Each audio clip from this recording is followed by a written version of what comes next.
Anda kembali di News Pagi pemirsa, sebuah pabrik garmen di Kalideres, Jakarta Barat, Kamis malam terbakar. Diduga api berasal dari korsleting listrik. Petugas damkar terus berupaya memadamkan api yang telah membakar pabrik garmen. Banyaknya bahan yang mudah terbakar membuat api semakin membesar dan merambat ke bagian bangunan lain. Belasan mobil damkar dikerahkan ke lokasi untuk memadamkan api. Belum diketahui penyebab pasti dan adanya korban jiwa dalam kebakaran ini. Itu pas Isa aja tahu-tahu udah gede. Ini pabrik atau apa, Pak? Pabrik. Pabrik apa, Pak? Pabrik konveksi. Oke. Ini kira-kira luasnya berapa hektar, Pak? Waduh, kurang tahu kalau masalah luas. Tapi sempat merambat ke rumah warga nggak sih, Pak? Alhamdulillah enggak, saya juga kebetulan di belakang sini rumah saya.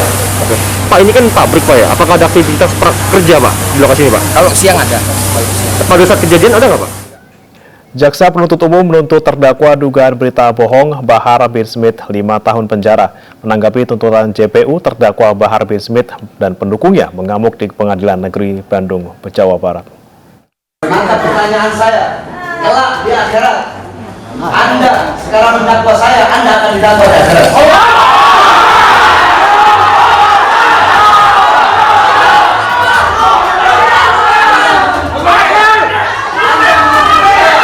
Terdakwa Bahar bin Smith naik pitam di tengah persidangan usai jaksa penuntut umum membaca tuntutan 5 tahun penjara.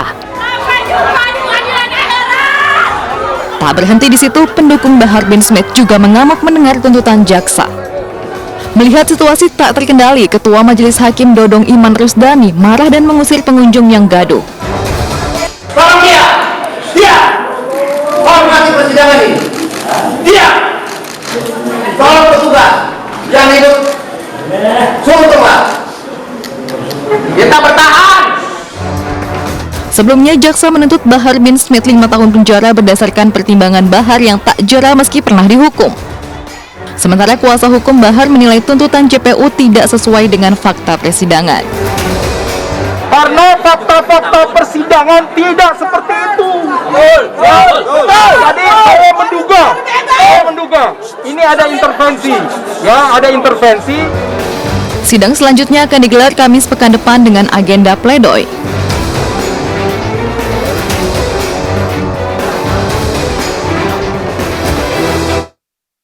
Ratusan korban koperasi simpan pinjam Indosuria berunjuk rasa di depan gedung Kementerian Koperasi dan UMKM.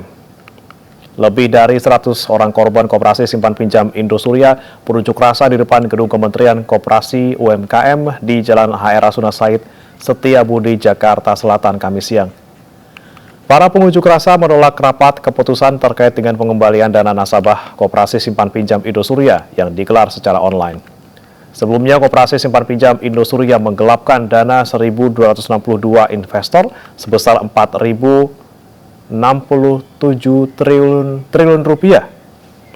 Modus pelaku yaitu memberikan bunga tinggi yakni 8 hingga 11%. Dilaksanakan secara online, itu akan berjalan secara satu arah saja. Kami tidak akan dapat kesempatan untuk mempertanyakan apapun kebijakan yang telah dibuat oleh pengurus. Bagaimana laporan pertanggungjawaban keuangan yang sudah dibuat, itu apa yang sudah disajikan, kita tidak bisa. KPK menahan Mardani Maming, mantan Bupati Tanah Bumbu terkait korupsi izin usaha tambang. Politikus PDI Perjuangan ini ditahan hingga 20 hari ke depan. Setelah diperiksa selama 7 jam di gedung KPK Jakarta, Mardani Maming langsung ditahan di rutan KPK.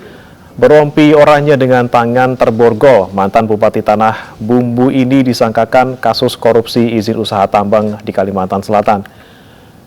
Politikus PDI Perjuangan ini ditahan hingga 16 Agustus mendatang.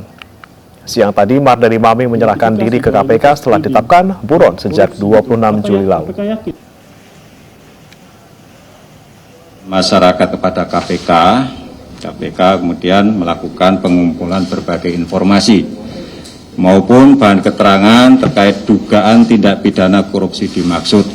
Kemudian KPK melakukan penyelidikan dan ditemukan adanya bukti permulaan yang cukup sehingga KPK meningkatkan status perkara ini ke penyidikan dengan mengumumkan tersangka sebagai berikut.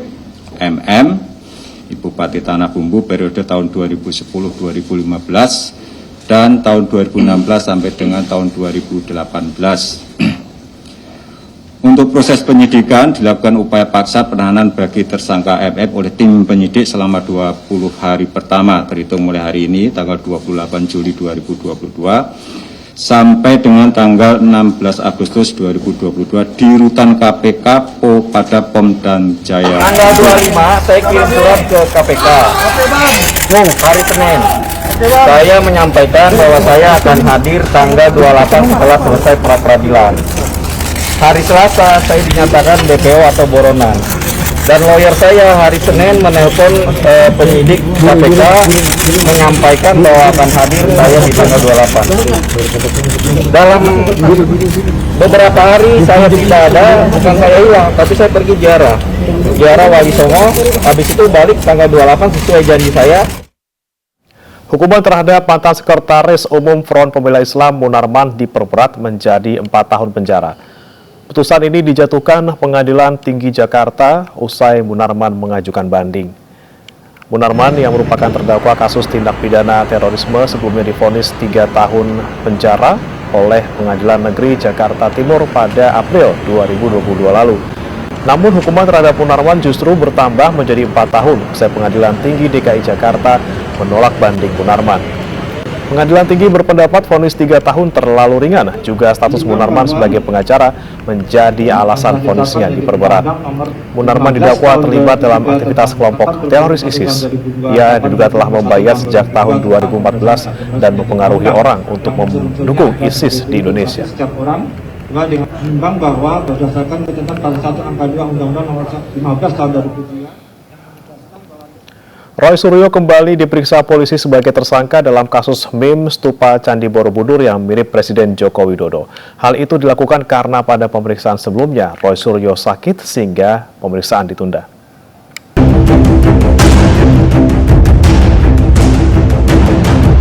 Hari ini Roy Suryo penuhi panggilan kedua penyidik Subdit Siber di Treskrimsus di Gedung Direktorat Kriminal Khusus Polda Metro Jaya. Pemeriksaan lanjutan ini terkait status Roy Suryo yang telah ditetapkan sebagai tersangka atas kasus meme stupa Candi Borobudur yang mirip Presiden Joko Widodo.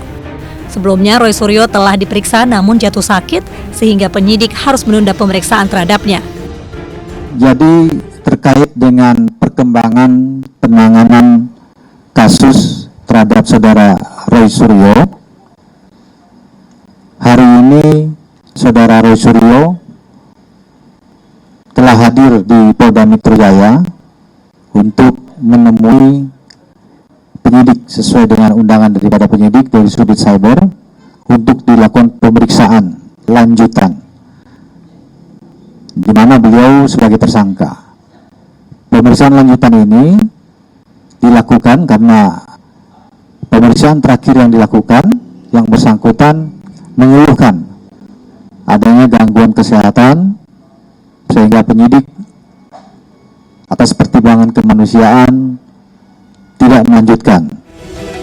Dalam kasus ini, Roy dijerat pasal 28 ayat 2 Jungto pasal 45 ayat 2 Undang-Undang ITE. Penyidik belum menahan Roy lantaran sakit usai menjalani pemeriksaan sebelumnya. Dari Jakarta, Tim Liputan iNews melaporkan. Informasi lain pemirsa, Komandan Pusat Hidrooceanografi TNI Angkatan Laut Laksamana Madya TNI Nur Hidayat melepas manuver lapangan, latihan operasi survei dan pemetaan hidrooceanografi TA 2022 di Dermaga JICT Jakarta Utara. Manuver lapangan, latihan operasi survei dan pemetaan hidrooceanografi TA 2022 ini dilaksanakan oleh KRI Pollux 935, Kal Vega, Kal Cobra, serta unit survei 6 di perairan Kepulauan Seribu Pulau Bokor.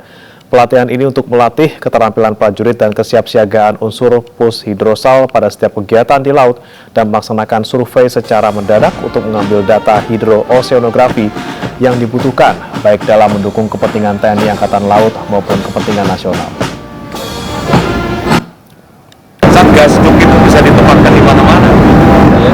Di KRI bisa, di darat juga bisa, tergantung dari bagaimana pada saat CB1, CB2, CB3 dimainkan. Oh, ini yang cocok nanti Pemerintah melalui Kementerian Koperasi dan Usaha Kecil Menengah memperkenalkan 20 produk pilihan UMKM yang sudah dikurasi dari 1.200 produk unggulan UMKM tanah air sebagai official merchandise G20. Langkah ini diambil untuk memperkenalkan produk UMKM yang mampu berkancah di pasar global sekaligus memperkenalkan kekayaan produk UMKM tanah air. Unik, menarik dan bernilai seni tinggi. Ya, inilah 20 produk UMKM tanah air yang terpilih sebagai official merchandise G20 dan diperkenalkan pada 269 kegiatan sebelum puncak perayaan G20 di Bali pada November 2022. Diperkenalkan langsung oleh Menteri Koperasi dan UKM Teten Mas Duki bersama Koordinator Tim Asisten dan Kemitraan G20 Indonesia Wisnu Tama Gusubandio dan sejumlah perwakilan kementerian dan lembaga pemerintah. 20 produk UMKM ini merupakan produk unggulan yang sudah dicek kualitas dan mutunya dari 1.200 produk UMKM yang terdiri dari 5 kategori produk. Jadi ini kan ada side eventnya sendiri ada 269, belum nanti main event. Sehingga kalau di semua side event dan main event ini official merchandise souvenirnya, oleh-olehnya, produk UMKM, saya kira ini akan menjadi ajang promosi yang paling efektif. Bahwa Indonesia menyelenggarakan presidensi G20 dan ini bukan sekedar event biasa, tapi juga event yang bisa membawa banyak hal dan bisa menjadi menteri besar juga buat berbagai macam negara ekonomi di Indonesia, khususnya UMKM. Untuk meningkatkan peran UMKM di tanah air, Kemenkop UKM melalui Smesco Indonesia melakukan perjanjian kerjasama dengan PT Legal Tekno Digital untuk pengurusan serta pendampingan legalitas usaha bagi UMKM. Dari Jakarta, Ade Firmansyah, iNews melaporkan. Optimalkan potensi desa wisata, Gubernur Jawa Tengah Ganjar Pranowo dorong desa membangun jejaring untuk mengembangkan potensinya. Bantuan yang diberikan untuk pengembangan ini senilai 1 miliar rupiah. Gubernur Jawa Tengah Ganjar Pranowo meninjau bantuan keuangan Pemprov Jawa Tengah senilai 1 miliar rupiah untuk pengembangan desa wisata di Desa Sikasur, Kecamatan Belik, Kabupaten Pemalang, Jawa Tengah. Bantuan yang dialokasikan telah digunakan untuk membangun sejumlah sarana dan prasarana, hingga untuk perbaikan jalan sebagai akses menuju tempat wisata. Ganjar juga mendorong Pemkab Pemalang bersama masyarakat mengelola dan menata kembali potensi wisata yang ada. Bahkan tadi saya sampaikan, udah cari mitra aja, cari partner. Sampai kemudian penataan antar desa, ya ini teman-teman Kades banyak sekali di sini, yang barangkali itu bisa membangun jejaring. Sehingga bantuan-bantuan keuangan kita kepada desa-desa untuk mengembangkan desa wisata bisa tumbuh. Sehingga mereka tidak inward looking, melihat desaku saja tidak, tapi oh ini bisa berjejaring dengan desa sebelah, bisa sebelahnya lagi. Sehingga bentuk satu kawasan ya, satu kawasan yang bisa dikembangkan. Sebanyak 13 desa wisata lainnya di Kabupaten Pemalang juga sedang dalam pengembangan, diantaranya Desa Kaliprau, Desa Mojo, Desa Cikendung, dan Desa Penggarit.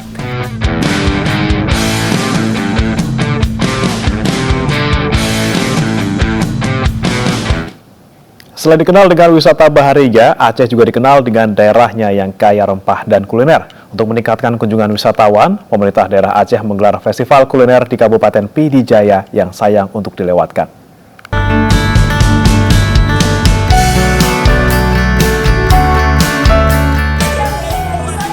Guna meningkatkan minat wisatawan untuk terus berkunjung ke Tanah Rencong, Dinas Kebudayaan dan Pariwisata Aceh menggelar Festival Kuliner Pidi Jaya. Di sini pengunjung dapat menikmati beragam menu khas Aceh seperti rujak klieku, timpaan Aceh, serta berbagai menu khas Aceh lainnya. Kegiatan ini diharapkan dapat menumbuhkan dan menggerakkan roda ekonomi masyarakat, khususnya UMKM. Festival yang berlangsung dari 27 hingga 29 Juli ini diramaikan dengan demo masak, bazar kuliner, dan talk show. Selain itu juga ada kompetisi memasak, lomba video eksplorasi kuliner, dan lomba penulisan artikel kuliner. Adanya festival ini, orang-orang dari luar, dari Pidi Jaya sendiri akan mengunjungi dan juga mempublikasikan ke sosial media sehingga lebih dikenal orang. Setelah 2 tahun COVID, kita berharap dengan melaksanakan festival kuliner Pidi Jaya ini dapat menjadi stimulan bagi UMKM lokal, khususnya yang bergerak di bidang kuliner, untuk kembali bergeliat. Dan insya Allah melalui event ini akan menjadi pergerakan ekonomi masyarakat setempat. Diharapkan festival ini dapat mempromosikan sekaligus melestarikan kuliner tradisional khas Aceh. Dari PD Jaya Aceh, Jamal Pangwa, iNews melaporkan. Indonesia sempat dilaporkan menempati peringkat ke-17 negara paling berpolusi di dunia. Polusi ini kerap menyebabkan iritasi mata ringan. Mengatasi masalah ini, sebuah brand obat tetes mata meluncurkan produk terbarunya dengan sensasi dingin sehingga membuat mata segar.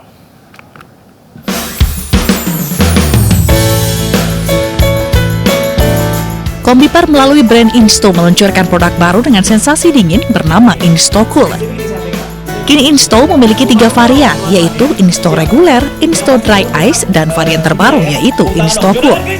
Senior Vice President Marketing and International Operation Kombipar, Witar Sahidarto menjelaskan banyak produk obat tetes mata yang belum memiliki sensasi dingin. Menurutnya, Insto Cool akan disukai banyak konsumen. Insto Cool adalah varian terbaru dari Insto yang memberikan sensasi dingin. Jadi mempunyai 2 manfaat ganda. Ya, yang ke-1 adalah bukan hanya mengatasi masalah dengan mata merah karena iritasi, tapi juga mempunyai sensasi dingin yang kita pahami bahwa banyak konsumen menyukai produk ini. Pebulu tangkis nasional sekaligus brand ambasador Insto Cool, Jonathan Christie mengaku sudah menggunakan Insto sejak dulu untuk mengatasi iritasi mata ringan. Aktivitas di luar yang terkena matahari itu tuh selalu kadang iritasi, terus juga matanya jadi merah, dan sebenarnya aku nggak tahu kenapa, ya mungkin karena salah satunya polusi juga kali ya. Jadi itu alasan aku tuh dari dulu suka pakai Insto. Dengan adanya varian baru Insto Cool ini akan melengkapi fungsi Insto yang tidak hanya sekedar mengatasi permasalahan mata, namun juga sekaligus memenuhi kebutuhan konsumen yang sangat menyukai sensasi dingin pada tetes matanya. Dari Jakarta, Rizky Ihwal, iNews melaporkan. Di tengah naiknya biaya konservasi masuk Pulau Padar dan Pulau Komodo, wisatawan masih dapat melihat langsung komodo di Pulau Rinca di Taman Nasional Komodo Labuan Bajo, Nusa Tenggara Timur. Harga tiket ditawarkan untuk Pulau Rinca masih sama serta tidak mengalami kenaikan.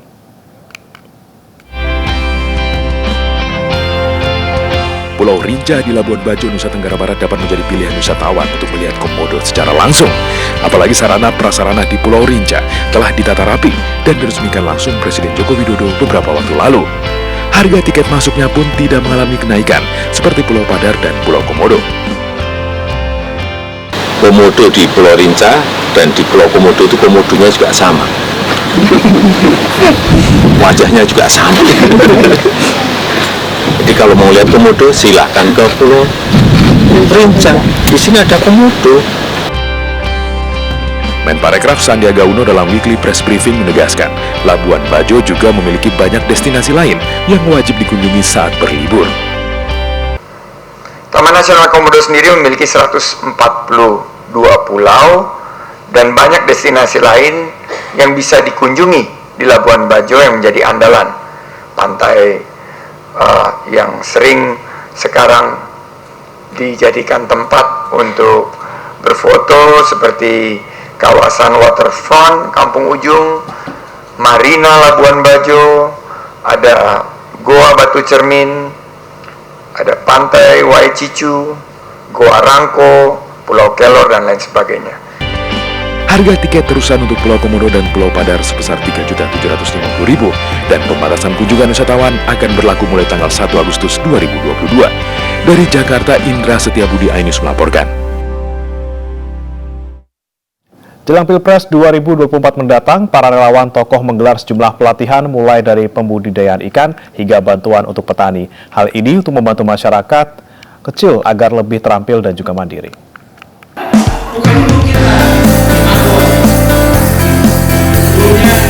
Relawan Sahabat Sandi Uno Kota Banjar menggelar pelatihan pembudidayaan ikan air tawar serta cara membuat pakan ikan atau magot kepada ratusan warga setempat. Banyaknya warga yang memiliki kolam ikan namun belum maksimal dalam pembudidayaannya membuat Sahabat Sandi Uno Kota Banjar tergerak untuk melakukan pelatihan tersebut. Kusnadi, pemilik Aquafish sekaligus Ketua Sahabat Sandi Uno wilayah Ciamis, mengatakan salah satu teknik pembudidayaan ikan air tawar ini dengan memaksimalkan potensi budidaya yang baik dan benar. Adapun ikan yang dibudidayakan diantaranya ikan nila, gurame, dan lele.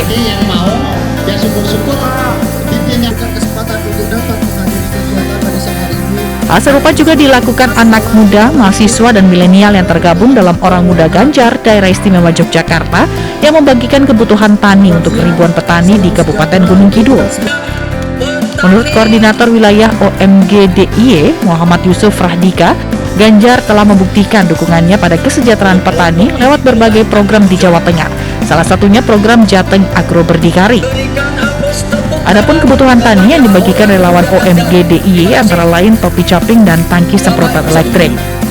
Selain itu, para relawan juga membagikan pupuk untuk meningkatkan produksi dan kualitas hasil tani.